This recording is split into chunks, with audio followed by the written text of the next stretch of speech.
Hi hello friends, ನಮಸ್ತೆ. ಎಲ್ಲರೂ ಹೇಗಿದ್ದೀರಾ? ಎಲ್ಲರೂ ಚೆನ್ನಾಗಿದ್ದೀರಾ ಅಂದ್ಕೊಂಡಿದ್ದೀನಿ. ಹೋಪ್ ನಾನು ಕೂಡ ಚೆನ್ನಾಗಿದ್ದೀನಿ. Welcome back to my YouTube channel. Friends, ಎಲ್ಲರೂ ಚೆನ್ನಾಗಿದ್ದೀರಾ ಅಂದ್ಕೊಂಡು ಭಾವಿಸ್ಕೊಂಡು ಇವತ್ತಿನ ಒಂದು ವಿಡಿಯೋನ ಸ್ಟಾರ್ಟ್ ಮಾಡಿಬಿಡೋಣ.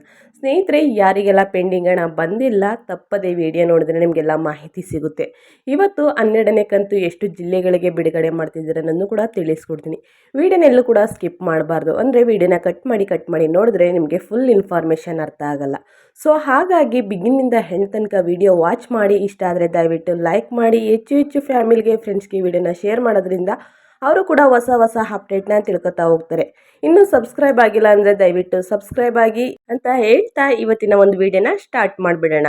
ಗೃಹಲಕ್ಷ್ಮಿ ಯೋಜನೆಯ ಜೂನ್ ತಿಂಗಳ ಕಂತಿನ ಹಣ ಇಂದು ಮಹಿಳೆಯರ ಖಾತೆಗೆ ಕೊನೆಗೂ ವರ್ಗಾವಣೆಯಾಗಿದೆ. ಸ್ನೇಹಿತರೆ, ಗೃಹಲಕ್ಷ್ಮಿ ಯೋಜನೆಯಡಿ ರಾಜ್ಯದ ಮಹಿಳೆಯರ ಬ್ಯಾಂಕ್ ಖಾತೆಗಳಿಗೆ ಹಣ ವರ್ಗಾವಣೆಯಾಗದ ವಿಚಾರ ಕಳೆದ ಕೆಲವು ತಿಂಗಳಿಂದ ಭಾರೀ ಚರ್ಚೆಗೆ ಗ್ರಾಸವಾಗಿತ್ತು ಅಂತಲೇ ಹೇಳ್ಬೋದು. ಗ್ಯಾರಂಟಿಗಳ ಹೆಸರಿನಲ್ಲಿ ಕಾಂಗ್ರೆಸ್ ಜನರನ್ನು ವಂಚಿಸುತ್ತಿದೆ ಎಂದು ಪ್ರತಿಪಕ್ಷಗಳಾದ ಬಿಜೆಪಿ, ಜೆಡಿಎಸ್ ಟೀಕಿಸುತ್ತಿದ್ದವು. ಸ್ನೇಹಿತರೆ, ತಾಂತ್ರಿಕ ಕಾರಣಗಳಿಂದ ಗೃಹಲಕ್ಷ್ಮಿ ಹಣ ವರ್ಗಾವಣೆ ಸ್ವಲ್ಪ ವಿಳಂಬವಾಗುತ್ತಿದೆ. ಖಂಡಿತವಾಗಿ ಸರ್ಕಾರ 2,000 ರು ವರ್ಗಾವಣೆ ಮಾಡಲಿದೆ ಎಂದು ಮಹಿಳಾ ಮತ್ತು ಮಕ್ಕಳ ಕಲ್ಯಾಣ ಇಲಾಖೆ ಸಚಿವೆ ಲಕ್ಷ್ಮಿ ಹೆಬ್ಬಾಳ್ಕರ್ ಅವರು ಹೇಳಿದ್ದರು. ಸ್ನೇಹಿತರೆ, ಇವತ್ತು ಮಹಿಳೆಯರ ಖಾತೆಗೆ ಹಣ ವರ್ಗಾವಣೆ ಪ್ರಕ್ರಿಯೆ ಶುರುವಾಗಿದೆ. 3 ತಿಂಗಳ ಬಳಿಕ ಗೃಹಲಕ್ಷ್ಮಿ ಹಣ ಫಲಾನುಭವಿಗಳ ಖಾತೆ ಸೇರಲಿದೆ. ಆದರೆ ಬಾಕಿ ಇರುವ 12 ತಿಂಗಳ ಹಣ ಖಾತೆ ಸೇರುವುದು ವಿಳಂಬವಾಗಲಿದೆ. ಜುಲೈ ಮತ್ತು ಆಗಸ್ಟ್ ತಿಂಗಳ ಹಣ ಖಾತೆಗಳಿಗೆ ವರ್ಗಾವಣೆಯಾಗುವುದು ಬಾಕಿ ಉಳಿದಿದೆ. ಈ ವಿಚಾರವಾಗಿ ಪ್ರತಿಕ್ರಿಯಿಸಿರುವ ಸಚಿವೆ ಲಕ್ಷ್ಮಿ ಹೆಬ್ಬಾಳ್ಕರ್ ಅವರು, ಸದ್ಯ ಮಹಿಳಾ ಮತ್ತು ಮಕ್ಕಳ ಇಲಾಖೆಯಿಂದ ಜುಲೈ ತಿಂಗಳ ಹಣಕ್ಕೆ ಪತ್ರ ಬರೆಯಲಾಗಿದೆ ಅಂತಲೇ ಹೇಳ್ಬೋದು. ಇನ್ನೂ ಹಣ ಬಿಡುಗಡೆ ಮಾಡಿಲ್ಲ. ಹೀಗಾಗಿ ಜುಲೈ ತಿಂಗಳ ಹಣ ಬರುವುದು ತಡವಾಗಲಿದೆ.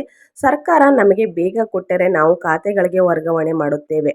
ಆದರೆ ಸರ್ಕಾರದಿಂದ ಹಣ ಬಿಡುಗಡೆ ಮಾಡುವುದು ತಡವಾಗಿದೆ ಎಂದಿದ್ದಾರೆ. ಸ್ನೇಹಿತರೆ, ಜೂನ್ ತಿಂಗಳಲ್ಲಿ SC, ST ಫಲಾನುಭವಿಗಳ ಪೋರ್ಟಲ್ನಲ್ಲಿ ಒಂದಷ್ಟು ಸಮಸ್ಯೆಗಳು ಕಂಡುಬಂದಿದ್ದಾವೆ. ಸ್ನೇಹಿತರೆ, ಅವುಗಳನ್ನು ಸರಿಪಡಿಸಿ ಈಗ ಖಾತೆಗೆ ಹಣ ಹಾಕಲಾಗುತ್ತಿದೆ. ಜೂನ್ ತಿಂಗಳ ಕಂತು 80,000 ಜನರಿಗೆ ಜಮೆಯಾಗಿರಲಿಲ್ಲ. ಅಂತಂದರೆ ಪೆಂಡಿಂಗ್ ಹಣ 80,000 ಜನರಿಗೆ ಜಮೆಯಾಗಿರಲಿಲ್ಲ. ಅದು ಈಗ ವರ್ಗಾವಣೆಯಾಗಿದೆ. SC, ST ಪೋರ್ಟಲ್ ಬೇರೆ, ಹೀಗಾಗಿ ಅವರಿಗೆ ತೊಂದರೆ ಆಗ್ತಿತ್ತು. ಸರ್ಕಾರಕ್ಕೆ ದುಡ್ಡಿನ ಸಮಸ್ಯೆ ಇಲ್ಲ, ಹೀಗಾಗಿ ಅವರಿಗೆ ತೊಂದರೆ ಆಗಿತ್ತು. ಸರ್ಕಾರಕ್ಕೆ ದುಡ್ಡಿನ ಸಮಸ್ಯೆಯೂ ಕೂಡ ಇಲ್ಲ. ವಿರೋಧ ಪಕ್ಷಗಳು ಆರೋಪ ಮಾಡುತ್ತಿವೆ ಎಂದು ಲಕ್ಷ್ಮಿ ಹೆಬ್ಬಾಳ್ಕರ್ ಅವರು ತಿಳಿಸಿದ್ದಾರೆ. ಸ್ನೇಹಿತರೆ, ಆರೋಪ ಏನಂದರೆ ಸ್ನೇಹಿತರೆ, ವಿರೋಧ ಪಕ್ಷಗಳು ಸರ್ಕಾರದಲ್ಲಿ ದುಡ್ಡಿಲ್ಲ, ಸೊ ಹಾಗಾಗಿ ನಿಮಗೆ ಯಾವ ಯೋಜನೆಗಳಿಂದ ಅಂತಂದರೆ ಮೇಯ್ನಾಗಿ ಗೃಹಲಕ್ಷ್ಮಿ ಯೋಜನೆಯಿಂದ ದುಡ್ಡು ಬರಲ್ಲ ಅಂದ್ಬಿಟ್ಟು ಸಾಕಷ್ಟು ಹೇಳ್ತಾ ಇದ್ರು.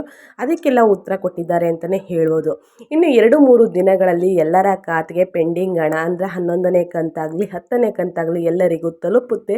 12ನೇ ಕಂತು ಹಣನ ಶುರು ಮಾಡ್ತಿದ್ದೀವಿ ಬಿಡುಗಡೆ ಮಾಡೋಕ್ಕೆ ಅಂದ್ಬಿಟ್ಟು ಲಕ್ಷ್ಮಿ ಹೆಬ್ಬಾಳ್ಕರ್ ಅವರು ಹೊಸ ಅಪ್ಡೇಟ್ನ ಕೊಟ್ಟಿದ್ದಾರೆ.